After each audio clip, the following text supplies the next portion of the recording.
الحمد لله نحمده ونستعينه ونستغفره ونؤمن به ونتوكل عليه ونعوذ بالله من شرور أنفسنا ومن سيئات أعمالنا من يهده الله فلا مضل له ومن يضلل فلا هادي له ونشهد أن لا إله إلا الله وحده لا شريك له ونشهد أن محمدا عبده ورسوله قال الله تبارك وتعالى في كلامه المجيد وفرقانه الحميد يا أيها الذين آمنوا كتب عليكم الصيام كما كتب على الذين من قبلكم لعلكم تتقون قال الله تبارك وتعالى في كلامه المجيد أعوذ بالله من الشيطان الرجيم بسم الله الرحمن الرحيم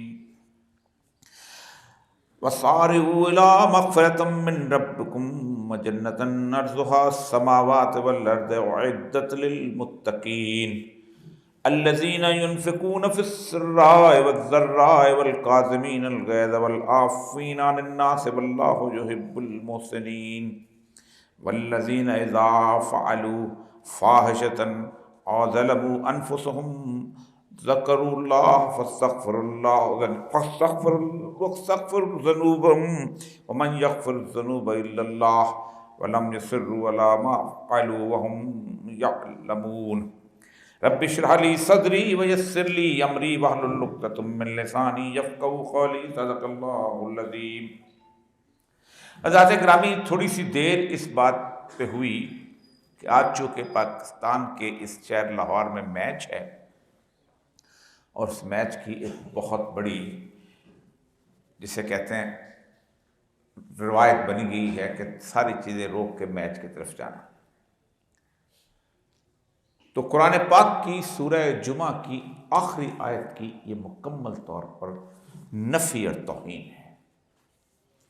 قرآن پاک میں جہاں سورہ جمعہ میں آپ کے سامنے تلاوت کرتا ہوں، اس کی آخری آیت اس لیے کہ کم از کم جمعے کے دوران کسی بھی طور پر اللہ تبارک و تعالیٰ نے مکمل طور پر اس سارے معاملات کو منع کیا ہے، اس لیے ہم جمعے کو بالکل ایسے لیتے ہیں کہ جیسے کہ یہ ایک بالکل عام سے روٹین ہے اور جا کے حاضری لگا کے آ جانا۔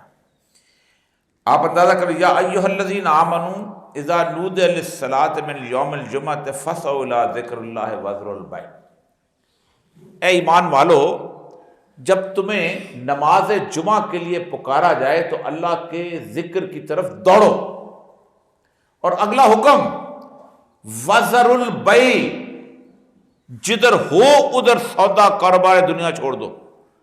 سودا کر رہے ہو تو دکان بند کر دو، باس کا کوئی کام کر رہے ہو تو بند کر دو، صرف جمعے کے لیے، میں نماز کی بات نہیں کر رہا، اس لیے کہ یہ ایسی عبادت ہے کہ جو اللہ کی وحدانیت کا اجتماعی طور پر اظہار ہے۔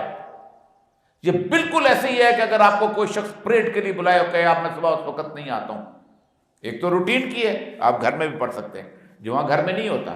وذروا البیع، اس کے بعد اللہ فرماتے ہیں ذالکم خیر لکم ان کنتم تعلمون، اور یہ بہت خوبی ہے اگر تم جاننے والے۔ لیکن کمال کی بات ہے کہ وَإِذَا قُضِيَتِ الصَّلَاةُ فَانتَشِرُوا فِي الْأَرْضِ وَابْتَغُوا مِن فَضْلِ اللَّهِ وَاذْكُرُوا اللَّهَ كَثِيرًا لَعَلَّكُمْ تُفْلِحُونَ، اور پھر جب نماز پڑھ لو پھر جاؤ، چھٹی وٹی کوئی نہیں ہے اسلام کے اندر اس طرح کی کہ جمعہ صبح سویرے چلے اور چھٹی کا۔ ہمارے ہاں حکمران کرتے یہ ہیں کہ چھٹی کر دیتے ہیں اور اس کے بعد سمجھتے ہیں کہ ہم فارغ ہو گئے۔ اللہ کہتا ہے رزق کماؤ، جمعے کے دن برکت اللہ کی رکھی ہے رزق کمانے کے لیے۔ ہم صبح سویرے کرتے یہ ہیں کہ پکنک پہ نکل گئے، جب جمعے کی چھٹی ہوتی تھی ضیاء الحق کے زمانے میں تھی نا، پکنک پہ نکلے، اس کے بعد بیچ میں کہا یار رستے میں جو 2 رکعت پڑھیں گے پھر آگے پھر پکنک پہ چلے جائیں گے، اور کچھ پڑھتے تھے کچھ نہیں پڑھتے تھے، جو جمعے کو ہم نے لاولاب کی ایک سبارڈینیٹ کے طور پہ بنا دیا۔ اگلی چیز جو ہے یہ قرآن پاک کی اس سورت کے نزول کی ایک وجہ ہے۔ آپ صلی اللہ علیہ وآلہ وسلم نماز جمعہ کے لیے کھڑے تھے اور کچھ لہو و لہب کی باتیں ہو رہی تھیں باہر، مطلب باہر سے آ کے حبشی، آج بھی کبھی عرب جائیں تو حبشی ماشاء اللہ کرتے ہیں اور مختلف کے گانے کہانیاں یہ سناتے ہیں۔ اللہ نے کہا وَإِذَا رَأَوْا تِجَارَةً أَوْ لَهْوًا انفَضُّوا عَلَيْهَا وَتَرَكُوكَ قَائِمًا، یاد رکھو کہ جو کچھ وَإِذَا رَأَوْا تِجَارَةً، تمہاری تجارت ہے یا کوئی کھیل، اور اللہ بنا انفضوا، تو اس کی طرف تم ٹوٹ پڑے، تو تمہیں کھڑا چھوڑ دیا رسول اللہ صلی اللہ علیہ وسلم کو، ترکو قائمًا قل ما عند اللہ خیر من اللہو من التجارۃ واللہ خیر الرازقین، جو کچھ اللہ کے پاس ہے وہ اس تجارت اور اس کھیل تماشے سے زیادہ بہتر ہے۔ تو اگر آپ زندگی کے اندر یہ پلاننگ کر سکتے ہو کہ اس ٹیم نے فلاں وقت گزرنا ہے، فلاں جگہ پہنچنا ہے، تو جمعے کے وقفے کی بھی پلاننگ ہو سکتی ہے۔ جو سیکورٹی پلان بناتا ہے نا ہمارا اسسٹنٹ انسپیکٹر جنرل، ہم بھی بناتے رہے ہیں زندگی بھر، یہ کوئی میرے لیے نئی بات نہیں ہے، میں کوئی مسجد کا اس طرح کا مولوی نہیں ہوں۔ تو سیکورٹی پلان والے سے اللہ قیامت میں ضرور پوچھے گا کہ جس وقت تم یہ سیکورٹی پلان بنا رہے تھے، جس دن تمہاری موومنٹ چل رہی تھی وہاں پر قربان لائن سے، جس دن تمہاری موومنٹ چل رہی تھی اس جگہ سے، کیا نام ہے وہ جو ہے وہ سارے کا سارا ان کی بڑی والی جو اس کے اوپر ریلوے لائن کے سامنے، ریلوے ہیڈ کوارٹر کے سامنے وہاں سے چل رہی تھی، ان ساری کو تم کس وقت وہاں سے لے کے نکل سکتے تھے؟ تو مجھے اور کچھ نہیں، میں 3 یا 5 منٹ لیٹ پہنچا ہوں، میرے لیٹ پہنچنے کا ایسا مسئلہ نہیں ہے۔ آپ لوگوں نے انتظار کیا 3 یا 4 منٹ، لیکن مجھے قرآن پاک کی اس آیت اور اس تنبیہ کے اوپر بتانا لازم تھا، اگر میں نہ بتاتا تھا میں منافقت کر رہا ہوتا۔ اب آتے ہیں ان آیات کی طرف، کیونکہ یہ ایسی چیز ہیں کہ آپ کو آئندہ جو اگلا مہینہ آ رہا ہے یہ بہت اہم مہینہ ہے، اور یہ مہینہ بنیادی طور پر جسے کہتے ہیں اسٹاک ٹیکنگ کا مہینہ ہے۔ آپ نے کبھی دیکھا ہوگا کہ پورے کے پورے جو لوگ سٹور چلاتے ہیں وہ دیکھتے ہیں بعض آئٹمس ہماری ایسی رہ گئی ہیں کہ جو اس قابل نہیں ہیں کہ اس کو لوگ خریدیں، اس کو نکال دیتے ہیں، بعض زنگ آلود ہو چکی ہوئی ہیں، بعض بکنے کے قابل نہیں ہیں۔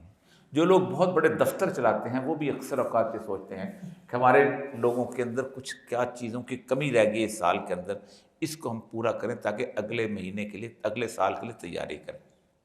یہ تیاری کا مہینہ ہے، یہ صرف روکنے کا مہینہ نہیں ہے کہ سارے کام جو ہے نا رمضان کے بعد کریں گے، یار فلم لگی ہوئی ہے چھوڑو رمضان کے بعد دیکھ لیں گے، فلاں بندے کو جو ہے دھوکہ دینا ہے وہ رمضان کے بعد کر رہے ہیں۔ ہمارے ایک بلوچ پشتونوں کے اندر ایک بڑی عجیب و غریب روایت ہے، وہ خیر کرتے ہیں کہ مطلب آپس میں مقابلہ ہو گیا نا قبیلے کا، تو بھئی ایسا ہے کہ رمضان کے اندر ہم ایک دوسرے کو قتل نہیں کر سکتے تو رمضان کے بعد کر لیا کریں گے، باقاعدہ خیر ہوتی ہے، آپس میں گھومتے رہتے ہیں رمضان گیا، جیسے لوگ عید ختم ہوتی جا کے پھر بندوق نکال لیتے۔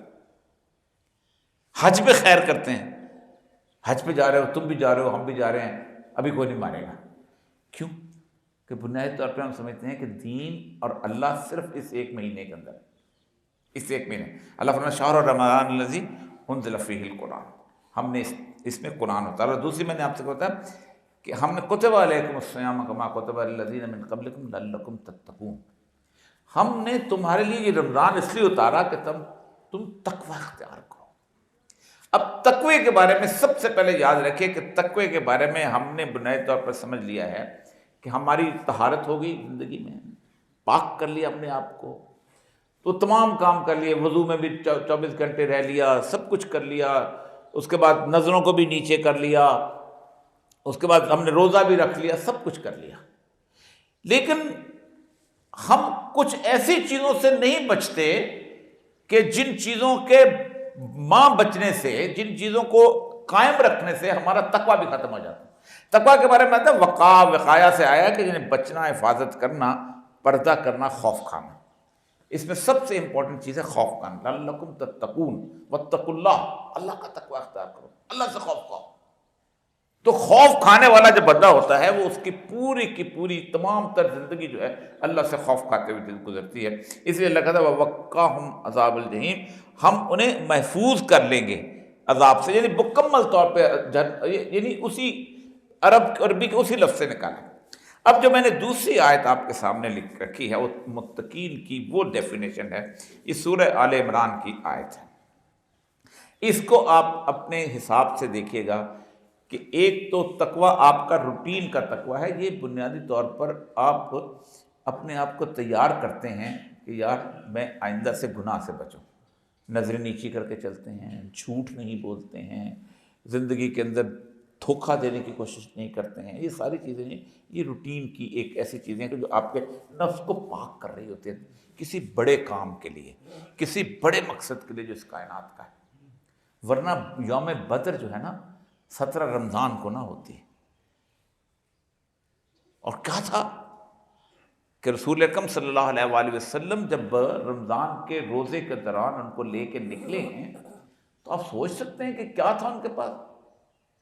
تھے ان کے پاس 2 گھوڑے، 6 زرہیں، 8 شمشیریں. پلٹنے آئے تھے یہ لوگ دنیا بھر کی تقدیریں. کیا چیز تھی؟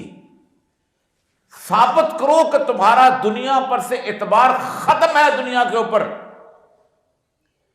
اسی لیے کا یوم الفرقان کسی ایک صحابی نے، سب سے بڑا بلند درجہ بدری صحابی کا ہے نا جی، ایک صحابی نے کہا یا رسول اللہ ادھر تو 1000 کا لشکر، ہر ایک کے پاس تلوار ہے،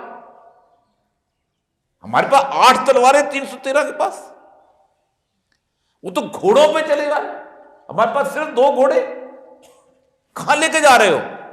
وَمَنْ يَتَوَكَّلْ اللَّهُ حَسْبُهُ، توکل کیا اور اللہ نے کہا میں کافی ہو گیا ان کے لیے. تو بنیادی ٹیسٹ یہاں لگتا ہے فَسَارِعُوا إِلَىٰ مَغْفِرَةٍ مِّن رَبِّكُمْ وَجَنَّةٍ عَرْضُهَا السَّمَاوَاتُ وَالْأَرْضُ أُعِدَّتْ لِلْمُتَّقِينَ. یہ تلاش کرتے رہتے ہیں، دوڑتے رہتے ہیں اپنے رب کی بخشش کی طرف اور جنت کی طرف، اس جنت کے جو زمین و آسمانوں سے برابر. اللہ بتاتا ہے کہ ان برابر آسمانوں اور زمین ساری ملا کر سے بھی بڑی. اب نشانیاں پہلے دیکھ لیجیے گا، کیا آپ کے اندر وہ نشانی ہے؟ الذین ينفقون فی السراء والضراء،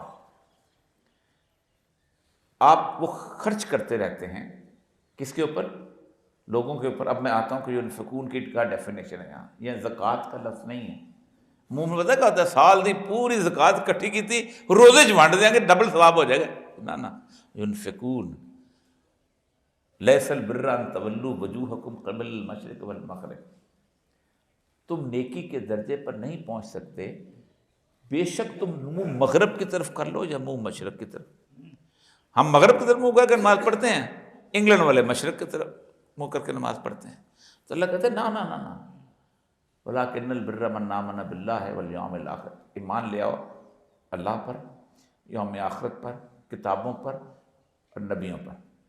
یہ ایمان لے آؤ. ایمان ایک چیز ہے، باقی لانا سارا پہ. لیکن آگے کیا کرو؟ وَآتَ الْمَالَ عَلَىٰ حُبِّهِ، یہ آتا ہے ينفقون. اس مال سے خرچ کرو جس سے تم محبت کرتے ہو. محبت کرنے والا مال کیا ہے؟ عید میں نیا جوڑا بنانا ہے، جوتی لینی ہے میں نے جا کے بالی کی، عید والے دن میں نے جا کے وہ نیا ہوٹل آیا اس میں کھانا کرنا، یہ محبت والا مال. میں نے اس سال پیسے جمع کیے ہوئے، میں نے مکان میں تبدیلی کرنی ہے، نئے جگہ پہ شفٹ ہو جانا ہے. آت المال علی حبہ ذوی القربى والیتامى والمساکین. قرابت داروں پہ خرچ کرو. اللہ نے ایکسٹینڈ کر دیا. قرابت دار کون ہے؟ چاچے کے بیٹے بھی، چاچے کے چاچے کے بیٹے بھی، قربا یعنی ایکسٹینڈڈ فیملی میں تم وہ لوگ جو تمہیں ان پہ خرچ کرو. والیتامہ، پھر یتیموں پہ خرچ کرو. بارہا کہا ہے کہ اسلام کے اندر کوئی یتیم خانے کا تصور نہیں ہے. یہ مغرب کا فیشن ہے یتیم خانہ. اللہ ماموں سے پوچھے گا تمہارا بھانجا یتیم ہوا تھا تم نے کیا کیا؟ اللہ چاچا سے پوچھے گا تمہارا بھتیجا یتیم ہوا تھا تم نے کیا کیا؟ اللہ پڑوسی سے پوچھے گا تمہارے علاقے میں ایک یتیم تھی، ایک بیوہ تھی، یتیم کو پال رہی تھی، کیا کیا تم نے اس کے لیے؟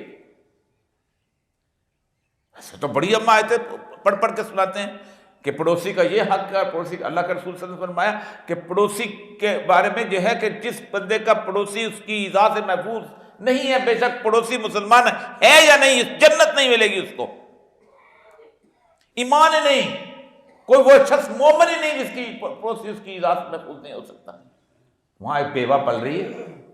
میں ایک جگہ کمال کی بات ہے کہ میں ایک جگہ سود کے اوپر کر رہا تھا، لیکچر دے رہا تھا. بہت بہت بڑی سرمایہ داروں کی بستی جن میں بڑے بڑے 4 کنال کے 5 کنال کے گھر ہیں اور سوئمنگ پولز والے گھر ہیں. دو چیزیں مجھ سے سوال کی، مجھے بڑے عجیب لگے. ایک کا ذکر یہاں نہیں کرتا ہوں، دوسری کا میں کرتا ہوں. اور یہ صاحب آپ کمال کرتے ہیں، ایک بیوہ ہے، وہ ریٹائر ہوئی ہے پینشن لے کے وہاں سے، اس کی پینشن اس کو 15 لاکھ روپے مل گئی ہے، اس نے بینک میں رکھ لی ہے. اب وہ بینک میں جو بیوہ نے پینشن رکھ لی تو اس سے اس کو 15,000 روپیہ 16,000 روپیہ مہینہ مل رہا ہے. وہ آرام سے عزت سے اس کی زندگی گزرے. سود مل رہا ہے اس کو. سود کیا ہے؟ خنزیر ہے، اس سے بھی برا ہے. حرمت بتا دو تو کانپ جاؤ. فرمایا 70 درجے ہیں گناہ کے سود کے، آخری درجہ یہ ہے کہ کوئی شخص اپنی ماں کے ساتھ زنا کرے. اس کو مل رہی ہے، آپ اس کو کہتے ہیں کہ نہیں تم سود مت کھاؤ، تو کیا کرے ہو؟ میں کہ اللہ اس بیوہ سے نہیں پوچھے گا، قطعاً نہیں پوچھے گا، کیونکہ وہ تو اس حالت سکر میں ہے، مجبوری میں ہے. اس پوری کی پورے محلے کو ضرور پوچھے گا کہ تمہارے سامنے ایک عورت خنزیر کا گوشت کھا رہی، تم نے کیا کیا؟ ڈرو اس وقت سے کہ جب تم پہ عذاب آ جائے اس بات کا، تم سے پوچھا جائے. اور آگے آیت کے اندر آتا ہے وہ بات، والمساکین اور مسکین. اب مسکین کی ڈیفینیشن میں رسول اللہ صلی اللہ علیہ وسلم نے خود کو شامل کیا ہے. انا مسکین من المساکین المدینہ، میں مدینے کے مسکینوں میں سے ایک مسکین ہوں. مسکین کون ہے؟ عزت دار ہے. دستے سوال دراز نہیں کر سکتا. آپ کو نہیں پتا کہ آپ کے بھائی کی بیٹی نے ایف ایس سی میں اچھے نمبر لے لیے ہیں اور اس نے میڈیکل کالج میں داخلہ لینا، اس کے پیسے نہیں ہیں اس کے پاس. آپ کی بہن کی بیٹی جوان ہو گئی ہے، اس کے رشتے بھی آ رہے ہیں، لیکن اس تکدو میں رہتی ہے کہ میں کیسے اپنا جہیز پورا کروں، یا کیسے شادی کروں. چلو جہیز تو تم اسلام کے آداب سے نہ کرو، علیحدہ بات ہے. اسی طرح آپ کا کوئی محلے دار ہے، آپ کا کوئی ڈرائیور ہے، آپ کا کوئی کک ہے، آپ کا کوئی ارد گرد کا رہنے والا ہے، وہ ہے والمساکین، اس پہ خرچ کرتے ہیں. لگتا ہے الذین ينفقون فی السراء والضراء، کھلے بھی اور کھلے بھی خرچ کرنا چاہیے. اعلیٰ درجہ اس کا ہے. کھلا کس لیے خرچ کرنا چاہیے؟ تاکہ لوگوں کو ترغیب ہو کہ یہ دیکھیں اس بندے نے اپنے ملازم کو یہ دیا، اس بندے نے، اور اس کا ملازم اس کو دستگاہ بتائے گا. آپ بھی بتاؤ اور چھپے ہوئے بھی خرچ کرو. کوئی عزت دار ہے، مسکین ہے، اس کو کرو. والکاظمین الغیظ، اگلی نشانی متقی کی غصے پر قابو پاتے ہیں. حضرت موسیٰ علیہ السلام، حدیث کے اندر آتا ہے کہ ان کے پاس شیطان چلا گیا اور شیطان نے کہا کہ پہلے تم نبی ہو جس کو اللہ نے کلام کیا ہے، تو آپ مجھے اللہ سے معافی لے دیں. وعدہ کر لیا حضرت موسیٰ نے. حضرت موسیٰ چلے گئے. اللہ نے کہا ٹھیک ہے، اس سے کہو آدم کی قبر کو سجدہ کر دے، میں اسے معافی دے دوں گا. انکار تو اللہ کے حکم کا ہے نا. اللہ مجھے کہ جس کو مرضی سجدہ کرو، بات تو اللہ کی ماننی ہے. یہ حجتیں جو ہے نا، اللہ کے حکم کا انکار جو ہے شیطانی صفت ہے. میرے باپ سیدہ آدم میں اور شیطان میں ایک ہی فرق ہے، غلطی دونوں نے کی ہے. میرے باپ نے بھی غلطی کی تھی، کہا خبردار فلا تکونا اس درخت کو ہاتھ مت لگانا ورنہ تم ظالمین میں سے ہو گئے. غلطی اس نے بھی کی تھی، اس نے غلطی کی، اس نے کہا ثم اغویتنی، ورنہ تم نے چال بازی کی ہے. یہی کہا نا شیطان نے، ابا واستکبر وکان من الکافرین، اس نے استکبار کیا، کافروں میں سے ہو گئے. میرے باپ نے کہا ربنا ظلمنا انفسنا وان لم تغفر لنا وترحمنا لنکونن من الخاسرین. مالک بڑا ظلم ہو گیا مجھ سے، اگر تو نے مجھے معاف نہ کیا تو میں تو بڑے خطرے میں چلا جاؤں گا. میری صفت یہ ہے. کہا آدم، اس کو کہا جاؤ اس کے قبر کو سجدہ کر. واپس آئے، کہا حکم ماننا ہوتا تو اس وقت مان لیتے، لیکن تو نے میرے اوپر احسان کیا ہے، میں نے کبھی کسی کا احسان نہیں رکھا. یاد رکھو 3 مقامات ایسے ہیں اگر یہ احتیاط کر لے تو بندہ، میں اس پر حملہ نہیں کر سکتا. ایک یہ چیز کہ کوئی مرد اور عورت تنہائی میں اکٹھے نہ ہو. بہت بڑی بات ہے. ساری برائیاں وہیں سے جنم لیتی ہیں، ساری برائیاں. کہ جب وہ تنہائی میں اکٹھے ہوتے ہیں تو میں کھل کھیلتا ہوں. دوسرا، جب کوئی چیز حاصل کر لو اور جس وقت آپ کوئی بات کرتے ہو کہ میں نے یہ حاصل وہ ہم کہتے ہیں کمال.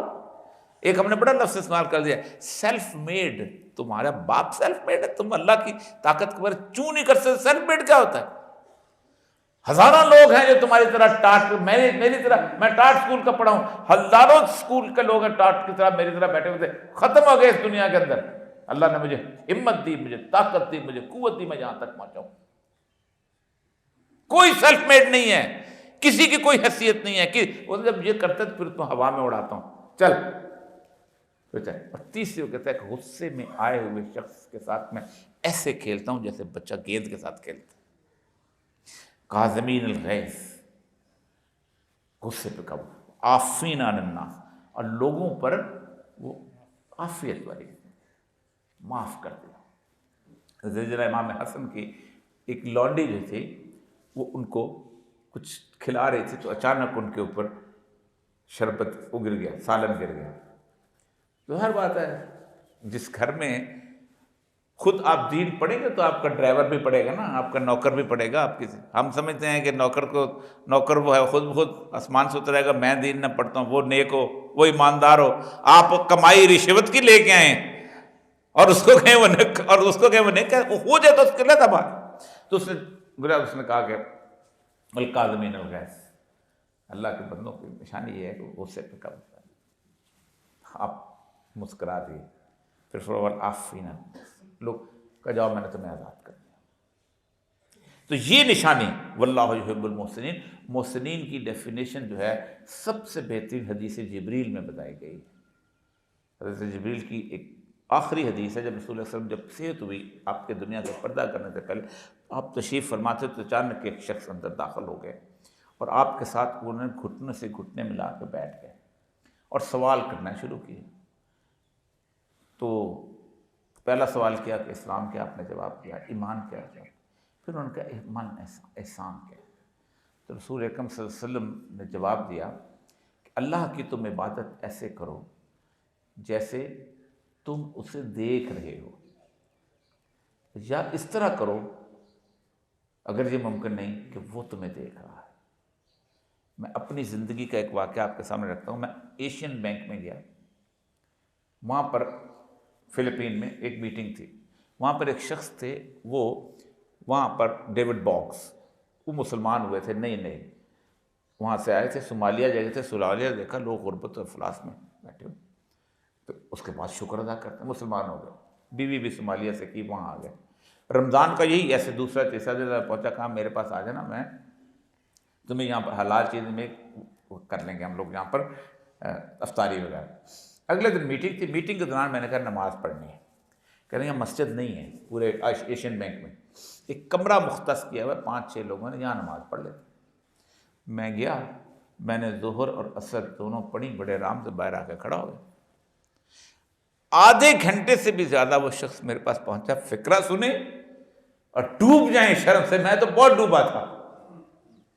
کہنے لگے مسٹر اوریا، جو اپنی پوری کہانی میں اردو میں بیان کرتا ہوں، تم کتنے خوش قسمت ہو کہ تم مسلمان گھر میں پیدا ہو گئے ہو. تمہیں کتنا آسانی سے تصور کر لیتے ہو کہ تم اللہ کے سامنے کھڑے. مجھے تو آدھا گھنٹہ لگ جاتا ہے یہ تصور باندھنے کے لیے کہ میں اللہ کے سامنے کھڑا.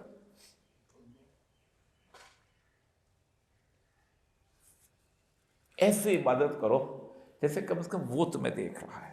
اور پھر اس کے بعد جو اگلا ہے والذین اذا فعلوا فاحشۃ او ظلموا انفسهم، جب تم سے کوئی، اور دوسری چیز ان سے کوئی فحاشی کا کام ہو جائے، نفس پر ظلم ہو جائے، تو فوراً اللہ سے استغفار کرتے ہیں اور اللہ ان کو معاف فرماتا ہے. یہ ہے بنیادی چیز.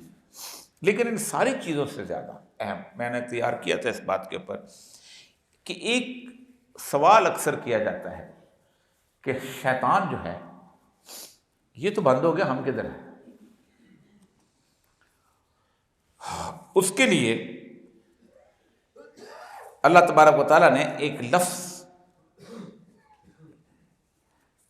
سورہ کہف کی اس آیت کو سناتا ہوں، باقی تو بہت لمبی بات تھی، لیکن چونکہ وہ میں 5-7 منٹ اس میں لگ گیا سورہ جمعہ کی آیت میں.